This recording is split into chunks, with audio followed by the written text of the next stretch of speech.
안녕하세요. 올해로 이혼한 지 정확히 1년 된 30대 여성입니다. 그리고 제가 오늘 이렇게 제 사연을 이야기하러 오게 된 건 바로 제 전 남편 때문이에요. 1년이나 지난 마당에 지난 일은 들춰서 뭐하냐는 분도 계실 텐데. 맞아요. 사실 처음엔 저도 아닌 게 아니라 그렇게 생각했었거든요. 그런데 얼마 전 인터넷으로 심리학에 관한 여러 가지 이야기를 듣다 보니까 누군가 그러대요.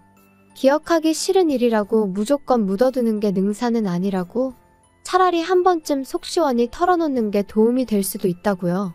그래서 저도 이번이 처음이자 마지막이란 생각으로 제 이야기를 한번 해보려고 합니다. 우연이라도 두 번 다시 마주치기 싫은 인간이지만 일단은 편의상 남편이라 칭할게요. 떡줄 사람은 생각도 안 하는데 김칫국부터 마신다는 속담 다들 들어보셨죠? 제 남편이 딱 그런 사람이었습니다. 물론 처음엔 그런 사람인지 전혀 몰랐죠. 일단 남편하고는 선배의 소개로 만났는데 솔직히 내키는 자리는 아니었어요. 그도 그럴 것이 소개를 해준다는 선배가 남편을 얼마나 대단한 사람 마냥 묘사를 했거든요. 나이가 32인데 대표 소리를 듣는다. 직원이 10몇 명이다. 자수성가의 전형이다. 사람이 딱 보면 뭐 카리스마가 있고 어쩌고. 저로서는 좀 황당했어요.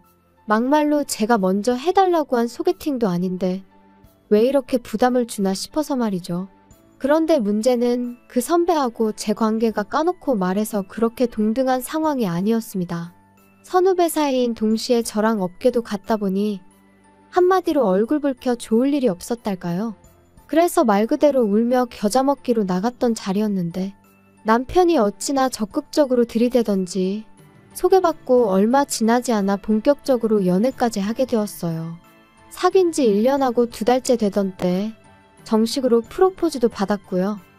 하지만 프로포즈를 받고 시댁에 처음 인사를 드리러 갔던 날 저는 생각지도 못한 상황을 맞닥뜨렸습니다.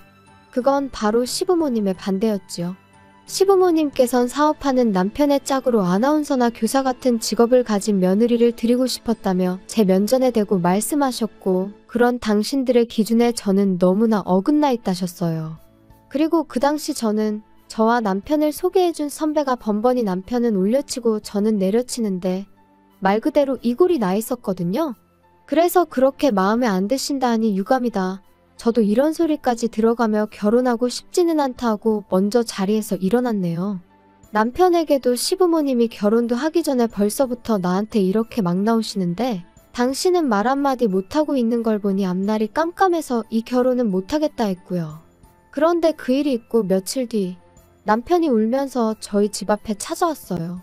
생각하면 생각할수록 자기가 너무 한심했다면서 이미 지나간 일을 어떻게 되돌리진 못하겠지만 자기랑 결혼만 해준다면 절대로 2번 다시는 이런 일로 제 눈에 눈물 나게 하는 일은 없을 거라면서 말이죠. 그리고 저는 사실 남편과 연락 없이 떨어져 있는 그 며칠 동안 나름대로 마음 정리를 하고 있었거든요. 그런데 막상 앞에서 눈물 콧물 흘려가며 우는 남편을 보니까 도무지 매정하게 뿌리칠 수가 없대요. 그래서 결국 남편만 믿고 처음 계획대로 결혼을 밀어붙이게 되었습니다. 청첩장이 나오고 결혼식까지는 고작 2주밖에 남지 않은 시점까지도 시부모님께서는 가타부타 어떠한 말씀도 없으셨어요. 처음부터 당신들은 제가 싫다고 했는데 제가 기어이 며느리가 되겠다고 하니 어쩌겠냐고, 그러면서 당신들이 결혼식에 참석하는 것만으로도 감사한 줄 알라고 하신 게 다였지요.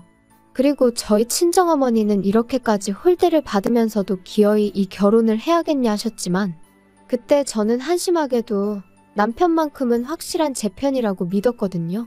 그래서 친정어머니께 우리가 잘 사는 모습을 보여드리면 언젠가 시부모님도 마음의 문을 열어주실 거라 했어요. 그리고 남편도 친정어머니께 자기 부모님 2분 다 말씀만 저렇게 하시지 원래 마음 따뜻하시고 속정 깊은 분들이라며 자기만 믿어달라, 실망시키지 않겠다 하대요. 그러니까 저희 친정어머니도 더는 반대도 못하시고 그렇게 저희 결혼을 허락하셨지요. 남편은 버는 족족이 모든 돈을 사업에 재투자를 하고 있었다 했고, 그래서 정작 결혼에 쓸 수 있는 돈이 많이 없었어요.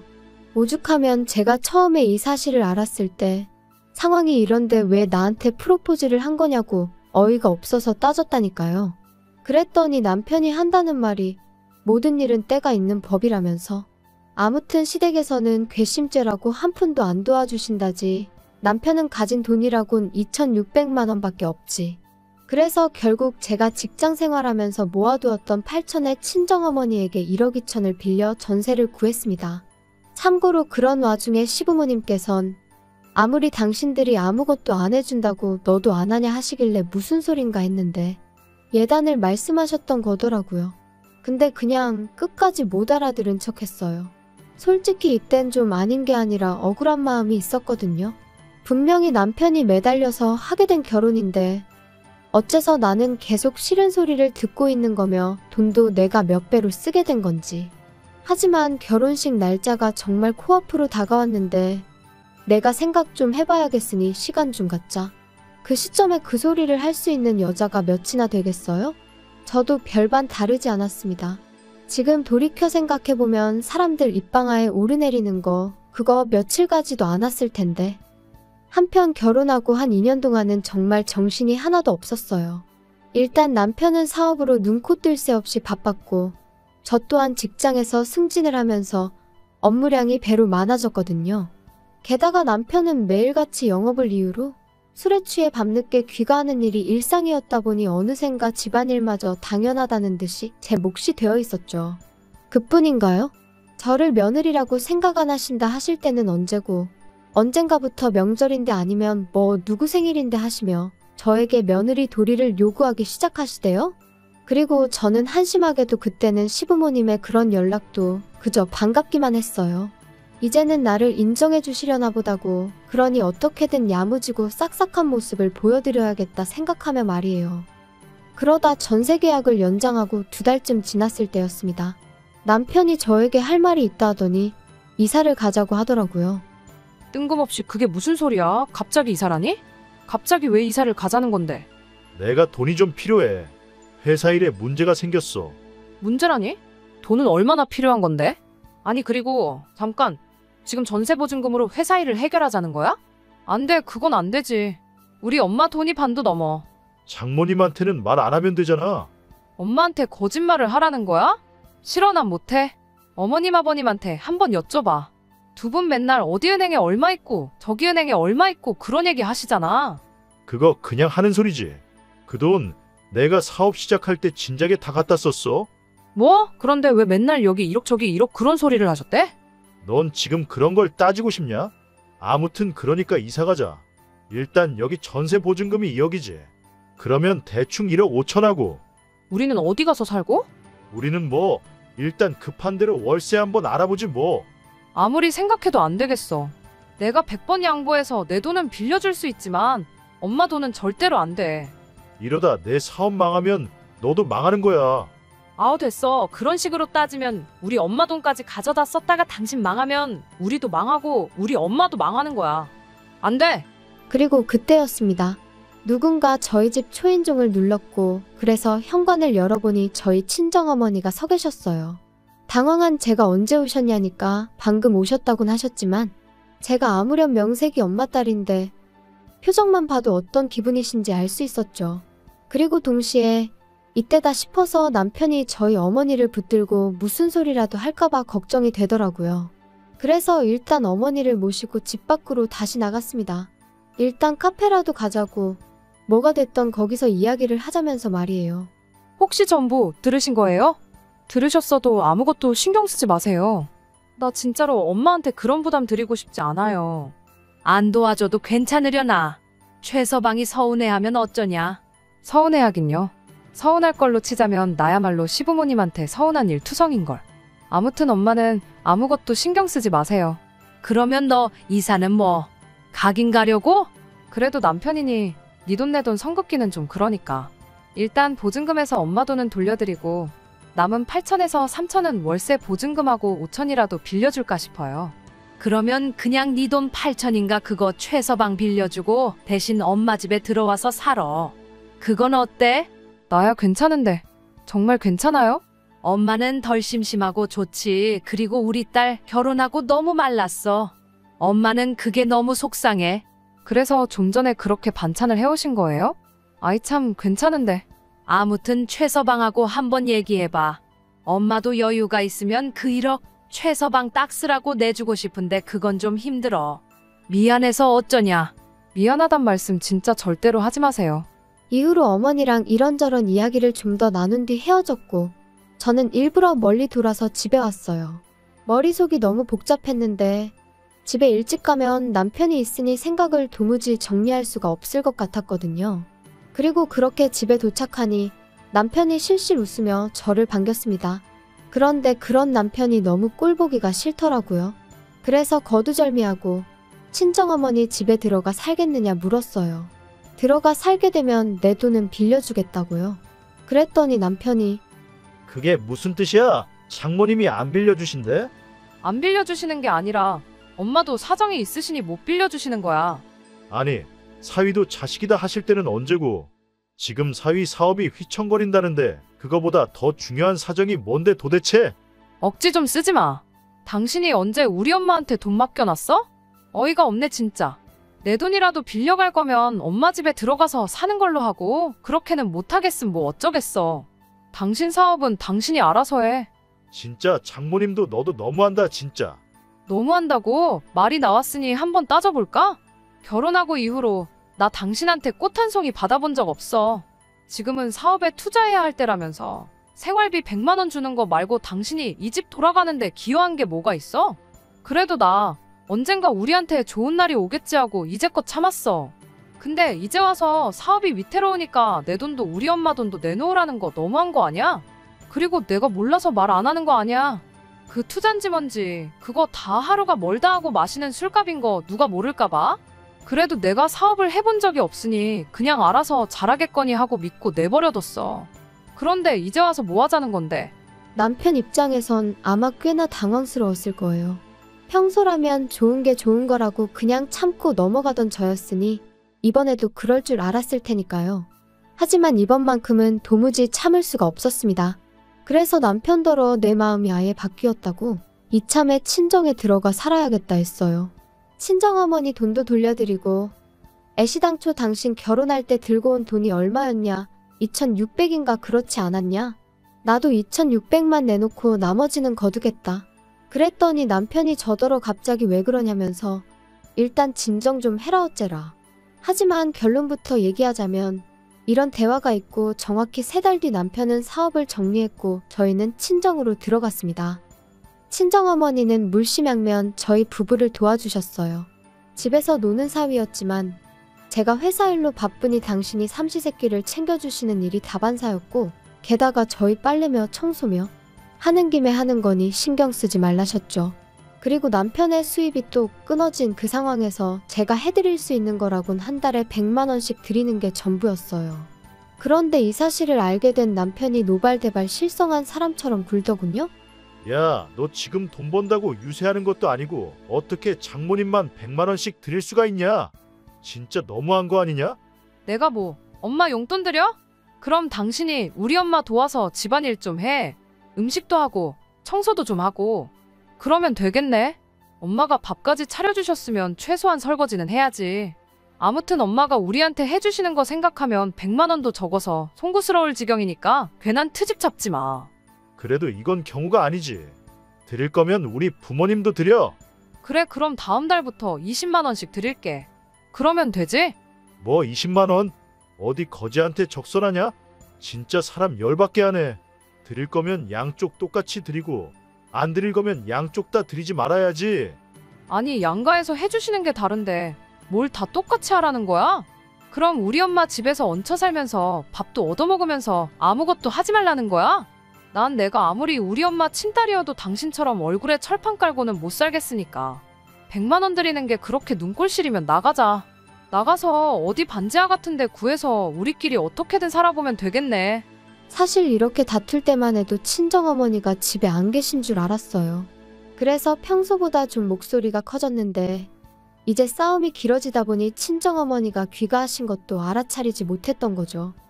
세희야, 그리고 최서방도 내가 정말 속상해 죽겠다. 세희야, 너 이제 엄마한테 그 돈 주지 마. 그거 나 솔직히 부담스러워서 안 받고 싶었어. 최서방도 너무 불만 갖지 말게. 세희 입장에선 어쨌든 내가 지 엄마니까 안쓰러워 그런 거 아니겠나? 그리고 둘 다 돈 때문에 자꾸 싸우게 되나 본데 나중에 나 가고 나면 이 집 너희 거야. 그러니까 너무 돈돈돈하고 살지 말어. 씁쓸한 표정으로 말씀을 마치신 어머니가 저희 방에서 나가신 뒤 저는 아까보다 더 끓어오르는 화를 참을 수가 없었어요. 하지만 만약 제가 또다시 남편과 싸운다면 저희 어머니가 얼마나 스트레스를 받으실까 싶어서 꾹 눌러 참고 남편에게 짐 싸라고 했습니다. 당장 나가서 몇 날 며칠 찜질방서 지내게 되더라도 일단은 나가자고. 더 이상 어머니한테 신세지지 말자고 했죠. 그런데 남편은 그새 또 뭘 그렇게까지 하냐면서 일단은 알겠다고 100만 원씩 계속 드리라고 하대요. 그리고 이제 와서 말이지만 저는 제가 세게 나가면 남편이 오히려 꼬리를 내릴 거란 걸 알고 있었어요. 강강약약인 사람이었으니까, 자기가 불편한 건 조금도 못 참는 사람이었으니까, 친정어머니가 제공해주시는 이 편안한 생활을 마다할 인물이 못 되었거든요. 그리고 이후로 남편은 조금씩 달라지는 듯 했어요. 함부로 목소리를 높이는 법도 없었고 저희 어머니한테도 좀 조심하는 기색이 느껴졌지요. 그래서 어느 정도 정신을 차렸나 보다고 다행이라고 생각했는데 하루는 남편이 뜬금없는 이야기를 꺼냈습니다. 자기가 집에 있는 동안 뭐 부동산 공부를 좀 했다면서 재테크가 어쩌고 하더라고요. 무슨 재테크를 말하는 건데? 아니, 우리 부모님 사시는 그 빌라 있지? 그거 재개발할 거라나 봐. 그런데 우리 부모님은 그거 그냥 정리하고 어디 다른 데로 이사 가고 싶으시다네. 그래서 말인데 우리가 부모님 빌라를 사는 게 어때? 뭐 어머님 아버님 사시는 집을 우리가 사자고? 그 35년 된 빌라를? 어우 됐어. 그게 무슨 재테크야. 돈 낭비지. 아니 그리고 무엇보다 돈이 어딨어서 아까부터 재테크 타령이래. 돈이 왜 없어? 이 집 팔면 되지. 이 집 알아보니까 지금 8억 가까이 되더라. 8억이나 많아. 이건 엄마 집인데 이걸 우리가 왜 팔아? 아니, 그때 장모님이 나중에 우리 주신댔잖아. 그건 나중에 진짜 뭔 말을 못하겠네. 자꾸 무조건 싫다고만 하지 말고 생각을 좀 해봐. 우리 부모님이 당신들 사시는 집을 6억에 내놓으실 거래. 그 35년 된 빌라를 방도 2개밖에 없는 그 빌라를 6억에? 아우 됐어. 말이 좀 되는 소리를 해. 20억까지 갈지도 모른다니까. 아니 도대체 어디서 뭘 듣고 온 거야. 아무튼 쓸데없는 소리 하지 말고 부동산 공부니 뭐니 헛소리도 하지 말고 그냥 제발 일자리나 알아봐. 지금 벌써 몇 달째 놀고 있는지 알지? 나 진짜 당신 이럴 때마다 힘 빠져. 나야말로 진짜 너한테 실망이다. 기껏 재산 늘릴 방법 공부해서 알려주니까 고맙다고 말은 못할 망정. 그리고 장모님이 이 집 우리 주신다고 했는데 그거 좀 일찍 파는 게 왜 안 된다는 거야. 아니 막말로 팔았다 치면 우린 어디 가서 사니? 우리 엄마는? 우리 부모님 집에서 살면 되지. 그러니까 지금 우리 엄마 재산으로 시부모님 빌라 팔아드리자고? 우리 엄마더러 이 멀쩡한 집 두고 그 35년 된 빌라 가서 사시라고 하라고? 당신은 그게 말이 된다고 생각해? 뭐가 어때서 우리 부모님도 사시는데 장모님이 좀 사시면 어디가 덧나냐? 아이고 어이가 없다 진짜. 이제 보니까 재테크는 무슨 우리 엄마 재산 시부모님한테 나눠드리자는 소리로밖에 안 들리네요. 쓸데없는 소리 한 번만 더 해봐 진짜. 나 안 참아 진짜. 하지만 남편은 제 경고에도 불구하고 그때부터 낮이고 밤이고 재테크 타령을 해대느라 정신이 없었습니다. 그리고는 급기야 자기 마음대로 저희 어머니 집을 부동산에 내놓고 왔더라고요. 남편이 볼 일이 있다며 잠시 집을 비웠던 날 부동산에서 집을 보러 왔다고 찾아왔는데 저랑 저희 엄마랑 얼마나 당황했는지. 그래서 설마 싶어 그때부터 집 근처 부동산 총 6곳을 찾아가 보니 세상에 싹 다 내놨더군요. 그것도 금매로요. 저는 끓어오르는 분노를 더는 참을 수가 없었습니다. 남편하고 이야기해봤자 소용도 없겠다 싶었고요. 그래서 정말 마지막 희망을 가지고 아버님께 전화를 드렸어요. 그래도 시부모님은 적어도 뭐가 옳고 그른지는 확실히 아시겠지. 그러니 아들인 남편에게 한마디 따끔하게 해주시겠지 하는 마음으로 말이죠. 하지만 피는 못 속인다더니 그 얘기라면 이미 두영이한테 다 들었다. 걔 입장에선 그렇게 생각할 만하더라. 준다고 했으니 팔아도 된다고 생각을 했던 거겠지. 그리고 내가 말을 안 하려고 했다만 너는 니네 엄마 여기 와서 고생하는 건 싫고 네 시부모 여기서 고생하며 사는 건 상관없냐? 그런 이야기가 아니잖아요 아버님. 아무튼 우리가 더 서운하다. 그리고 니네 엄마한테도 확실히 얘기해. 주기로 했으면 주셔야 되는 거라고. 그리고 너는 이제 니네 엄마 따르기 전에 내 아들 마누라고. 그러면 내 아들 그러니까 네 서방 말을 최우선시해야지. 막말로 서방이 집을 팔아서 죽을 써먹자고 하면 그냥 내 하고 믿고 따르면 되는 거야. 통화를 마치고 나니 정신이 멍해지는 기분이었어요. 도대체 제가 뭘 기대했던 건가 싶고 제 스스로가 한심했고 한편으론 말 그대로 얼이 빠진 듯했죠. 하지만 이내 정신이 맑아지면서 이 상황을 어떻게 정리해야 하는지 알겠더군요. 이혼이었습니다. 이대로 있다간 남편이고 시부모님한테고 등골 빨리다 죽겠구나 싶은 게 이제 더는 참으면 안 되겠구나 싶었죠. 이혼을 결심하기까지가 솔직히 쉽진 않았어요. 좋은 추억보단 안 좋은 기억이 많아서 별거 아닐 거라 생각했는데 그래도 미운 정도 정이라더니 한편으론 나까지 이 인간을 안 챙기면 누가 챙겨주겠나 싶고 그런데 그런 제 마음도 모르고 남편은 계속해서 재테크 타령이나 해대고 시부모님은 시부모님대로 저한테 네 남편한테 잘해라. 서방이 곧 하늘이다. 그런 문자나 보내시고 그래서 감사하게도 덕분에 마음을 굳힐 수 있었습니다. 그리고 저는 2022년 10월 21일 남편에게 집에서 나가달라고 했어요. 이혼하자는 말과 함께 말이죠. 이후의 일은 솔직히 쉽지만은 않았습니다. 처음부터 남편이 협의 이혼은 안 해준다 하여 꽤나 애를 먹었거든요. 하지만 제가 변호사를 구했듯 남편도 어디 가서 상담을 받았던 거겠죠? 이혼 소송을 걸고 얼마 지나지 않아 취하해달라며 협의 이혼을 하겠다고 태도를 바꾸더라고요. 그 이유를 따로 묻지는 않았어요. 그때는 그저 이유가 어찌됐건 하루빨리 이 인간하고 남남이 되고 싶다 그 생각뿐이었으니까요. 남편과 이혼한 후 솔직히 한동안은 주변 그 누구에게도 정확히 어쩌다 제가 이혼을 한 건지 말을 못했습니다. 돌이켜 생각할수록 제가 참 바보같이 살았다는 후회와 스스로의 미련함에 시쳇말로 쪽팔렸거든요. 그런데 지금 이렇게 털어놓고 나니까 그래도 순간순간 제 나름대로 최선을 다했다는 건 변함없는 사실이고 그것만큼은 그 누구도 저를 욕할 수는 없다고 생각해요. 그랬기에 결단을 내릴 수 있었고 남편의 어떤 소식에도 동요하지 않을 수 있게 되었으니까요. 어떻게 마무리를 해야 하나 싶은데 생각보다 훨씬 마음이 후련하고 오랫동안 밀린 숙제를 끝낸 것 같은 게 털어놓기를 잘한 것 같네요. 오늘을 마지막으로 더는 이 일을 들추지 않고 앞만 보고 열심히 살아보겠습니다.